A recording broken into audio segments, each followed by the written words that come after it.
इस वीडियो में हम पढ़ने वाले हैं क्लास 11th फिजिक्स की 3rd यूनिट के अंतर्गत हम पढ़ेंगे संवेग या इंग्लिश में हम इसको कहते हैं मोमेंटम। तो सबसे पहले इसकी हम डेफिनेशन देख लेते हैं, उसके बाद हम बात करते हैं संवेग पर। देखिए, किसी वस्तु के द्रव्यमान और उसके वेग के गुणनफल को उस वस्तु का कहते हैं संवेग, और संवेग को दर्शाते हैं P से। P बराबर होता है m और इंटू होता है v। ठीक है ना। P का मतलब क्या है? संवेग। m का मतलब क्या? वस्तु का द्रव्यमान। और v का मतलब होता है उसका वेग। तो किसी वस्तु के द्रव्यमान और उसके वेग के गुणनफल को उस वस्तु का कहते हैं संवेग। स्पष्ट है, किसी वस्तु का संवेग उसके द्रव्यमान और वेग पर निर्भर करेगा। सबसे पहले हम द्रव्यमान के लिए देखते हैं। देखिए, जैसे विभिन्न द्रव्यमान की दो वस्तुएं हैं, ठीक है। इसका द्रव्यमान जैसे है m1 और इस वस्तु का द्रव्यमान है m2, और ये दोनों वस्तुएं एक समान वेग से गतिमान है। ठीक है ना। आपको चित्र में दिख रहा है, एक वस्तु का है द्रव्यमान m1 और एक वस्तु का द्रव्यमान है m2, और दोनों एक समान वेग से गति कर रही हैं। तब एक बात स्पष्ट है, अधिक द्रव्यमान वाली वस्तु को रोकने के लिए अधिक बल की आवश्यकता होगी, भला ही इनके जो वेग हैं वो एक समान हैं। अधिक द्रव्यमान की वस्तु को रोकने के लिए अधिक बल की आवश्यकता होगी, और कम द्रव्यमान, इसका द्रव्यमान देखो क्या दिख रहा है, कम दिख रहा है। तो कम द्रव्यमान की वस्तु को रोकने के लिए कम बल की आवश्यकता होगी। तो सबसे पहली बात क्या पता चली कि किसी वस्तु का संवेग जो है उसके द्रव्यमान पर निर्भर करता है। अब देखो, वस्तु के द्रव्यमान समान है, ठीक है। यहाँ पर ये जो वस्तु है उसके जो द्रव्यमान है वो एक समान है, ठीक है। दोनों वस्तुओं के द्रव्यमान समान है, परंतु उसके जो वेग है वो अलग अलग है, ठीक है। यहाँ पर देखिए, आपको दो वस्तुएं दिख रही हैं, इन दोनों के जो द्रव्यमान है वो mm है, परंतु इनके जो वेग हैं वो अलग अलग हैं। एक का वेग है v1 और दूसरे का वेग है v2। तब अधिक वेग वाली वस्तु को रोकने के लिए, यानी जिस वस्तु का वेग ज़्यादा होगा उसको रोकने के लिए अधिक बल की आवश्यकता होगी, ठीक है। और जिस वस्तु का वेग कम होगा उसको रोकने के लिए कम बल की आवश्यकता होगी। तो दूसरा हमें पता चला कि किसी वस्तु का जो संवेग है उसके वेग पर निर्भर करता है। तो स्पष्ट है, किसी वस्तु का द्रव्यमान और उसके वेग के गुणनफल को उस वस्तु का संवेग कहते हैं। अब संवेग एक सदिश राशि है, तब इसका हम सदिश रूप लिखें।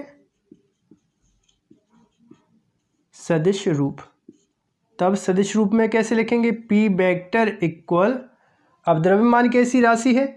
अदिश राशि है। वेग कैसी राशि है? सदिश राशि है। तब संवेग का सदिश रूप होगा P वेक्टर बराबर m इंटू v वेक्टर। मतलब जिस दिशा में वस्तु का वेग होता है, ठीक है, जिस दिशा में वस्तु का वेग है उसी दिशा में वस्तु का संवेग होता है। अब इसके मात्रक और विमीय सूत्र की बात कर ली जाए। तब देखिए, सबसे पहले हम इसका मात्रक निकालते हैं, ठीक है। एसआई पद्धति में संवेग की मात्रक की बात कर रहे हैं। P बराबर, P मतलब संवेग। सबसे पहले क्या है? द्रव्यमान, और द्रव्यमान का मात्रक क्या होता है? किलोग्राम। तो यहाँ पर लिख दिया किलोग्राम। और v का मतलब क्या होता है? वस्तु का वेग या वेलोसिटी। इसका मात्रक क्या होता है? मीटर पर सेकंड। तो यहाँ पर हम कितना लिख दें? मीटर पर सेकंड। तो इस तरह से संवेग का जो मात्रक होता है वो होता है किलोग्राम इंटू मीटर पर सेकंड। किसमें? एसआई पद्धति में। अब निकालते हैं इसका विमीय सूत्र।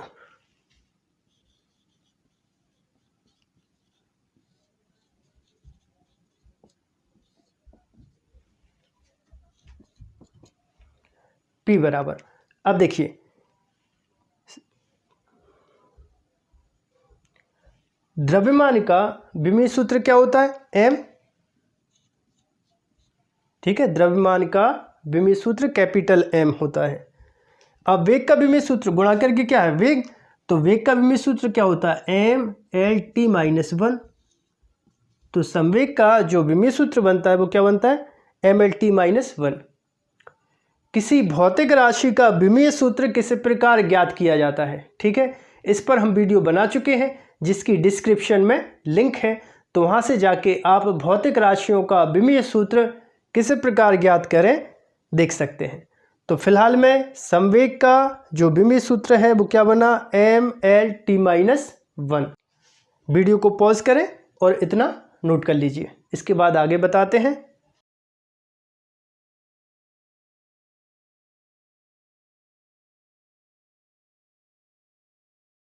बच्चों अब देखिए संवेग पर आधारित क्वेश्चन एग्जाम में किस प्रकार पूछे जा सकते हैं। क्वेश्चन पहला देखिए, एक समान वेग से गतिमान दो वस्तुएं हैं, ठीक है, दो वस्तुएं हैं, दोनों का द्रव्यमान अलग अलग है परंतु वेग एक समान है, तब सिद्ध कीजिए भारी वस्तु का संवेग हल्की वस्तु के संवेग से अधिक होता है। यहाँ पर देखिए दो वस्तुएं हैं, दोनों का जो द्रव्यमान है वो अलग अलग है। एक वस्तु A है, इसका द्रव्यमान ले लेते हैं m1, दूसरी वस्तु है, परंतु इन दोनों वस्तुओं के जो वेग हैं वो एक समान है, ठीक है। समान वेग से गतिमान दो वस्तुओं के द्रव्यमान अलग अलग हैं, तब आपको सिद्ध करना है भारी वस्तु का जो संवेग है हल्की वस्तु के संवेग से अधिक होता है। अब देखो यदि भारी वस्तु का द्रव्यमान है m1, ठीक है, जिसको नाम A दिया है, तो इसका द्रव्यमान है m1 और वेग है v, तब इस वस्तु A का संवेग कितना हो जाएगा, तो यहाँ पर लिख देते हैं p1। संवेग का सूत्र क्या होता है, अभी थोड़ी देर पहले पढ़ा था, p बराबर mv। तब यहाँ पर देखिए वस्तु का द्रव्यमान कितना है m1 और वेग कितना है v, इसको देते हैं इक्वेशन फर्स्ट। अब देखिए यहाँ पर वस्तु आपको B दिख रही होगी, वस्तु B का संवेग, यह क्या है वस्तु A का संवेग, ये वस्तु A का संवेग है। अब क्या निकालना है वस्तु B का संवेग, तो वस्तु B का संवेग इसको हम P2 बोल देते हैं और P2 इक्वल क्या होगा वस्तु का द्रव्यमान तो है m2, वेग एक समान है तो v, इसको देते हैं इक्वेशन सेकंड। अब देखिए समीकरण 1 में समीकरण 2 का भाग दे देते हैं, समीकरण 1 डिवाइडेड समीकरण 2, तब क्या बन जाएगा P1 अपॉन P2, ठीक है। समीकरण 1 में समीकरण 2 का भाग दे रहे हैं, तो P1 अपॉन P2 बराबर m1 भी अपॉन m2 भी, तो भी से भी क्या हो जाएगा कैंसिल हो जाएगा, तब क्या स्पष्ट है, तब स्पष्ट है P1 ग्रेटर देन P2, ठीक है। ऊपर की राशि हमेशा जब हम भाग देते हैं, यहाँ पर इक्वेशन देखिए, जो राशि ऊपर होती है वो हमेशा ज़्यादा कहलाती है और जो राशि बटे में होती है वो हमेशा कम कहलाती है, तो P1 ग्रेटर देन P2 आता है m1 ग्रेटर देन m2, ठीक है। चूंकि वस्तु m1 का द्रव्यमान है ज़्यादा, तब उसका जो संवेग है वो क्या होगा ज़्यादा। यहाँ से इक्वेशन से आप पहचान लीजिए, जो राशि ऊपर होती है वो हमेशा कहलाती है बड़ी, जो बटे में होती है वो कहलाती है छोटी। तो m1 ग्रेटर देन m2 मतलब m1 जो है वो ज़्यादा है, किससे है m2 से, तब उसका जो संवेग है वो ज़्यादा होगा किससे P2 से। P1 ग्रेटर देन P2, तो इसका मतलब क्या है, यदि दो वस्तुओं के संवेग एक समान है, एक समान वेग से दो विभिन्न द्रव्यमान की वस्तुएं गतिमान हैं, तब ऐसी स्थिति में भारी वस्तु का संवेग अधिक होता है हल्की वस्तु के संवेग से। क्वेश्चन दूसरा देखिए, दो वस्तुओं के संवेग एक समान है, ठीक है, दो वस्तुएं हैं और दोनों के जो संवेग हैं वो एक समान है। यदि दो वस्तुओं के संवेग एक समान है तो सिद्ध कीजिए हल्की वस्तु का वेग भारी वस्तु के वेग से अधिक होता है। देखिए हमारे पास दो वस्तुएं हैं, एक वस्तु है A और इसका जो द्रव्यमान है वो ले लेते हैं m1। दूसरी वस्तु है B, इसका द्रव्यमान ले लेते हैं m2। पहली वस्तु है इसका वेग है v1, दूसरी वस्तु है इसका वेग है v2 और उन दोनों वस्तुओं के जो संवेग हैं वो एक समान है। ठीक है, संवेग कैसे एक समान है, यानी P1 बराबर P2। संवेग को किससे दर्शाते हैं? P से दर्शाते हैं। तो पहली वस्तु का संवेग दूसरी वस्तु के संवेग के बराबर है। तब देखिए पहली वस्तु का संवेग मतलब वस्तु A का संवेग क्या हो जाएगा? वस्तु A का संवेग क्या लिखें? P या P1 लिख दे। अभी P1 बराबर कितना हो जाएगा? m1 v1। संवेग का सूत्र आपको बिल्कुल याद है, अभी बताया, याद कर लीजिए। P बराबर m इंटू v। ठीक है, P बराबर m इंटू v संवेग का सूत्र है। पहली वस्तु का संवेग P1 है, द्रव्यमान m1 है, वेग v1 है, तो P1 बराबर m1 v1। इसको देते हैं इक्वेशन फर्स्ट। अब देखो वस्तु B का संवेग, तो इसको क्या लिखें? P2, द्रव्यमान m2, वेग v2। ठीक है, इस वस्तु का जो वेग है कितना है? v2 है, तो कितना हो जाएगा? P2 बराबर m2 v2। अब देखो इसको देते हैं इक्वेशन सेकंड। अब देखो दोनों वस्तुओं के संवेग कैसे हैं? एक समान है। हम पहले ही बात कर चुके हैं कि P1 बराबर P2। इसका मतलब क्या? दोनों वस्तुओं के संवेग कैसे हैं? एक समान है, मतलब P1 बराबर P2 के। तो ये और ये दोनों आपस में कैसे हो जाएंगे? बराबर हो जाएंगे। तब हम इसको लिख सकते हैं m1 v1 बराबर m2 v2, या फिर क्या लिख दें? m1 upon m2। ठीक है ना, इसका त्रियक गुणा किया तो बटे में आ जाएगा।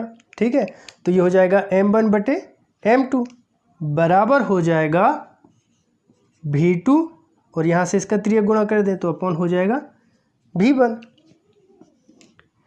अब 2 मिनट पहले मैंने आपको क्या सिखाया था? ऊपर की जो राशि रहती है वो हमेशा बड़ी कहलाती हैं।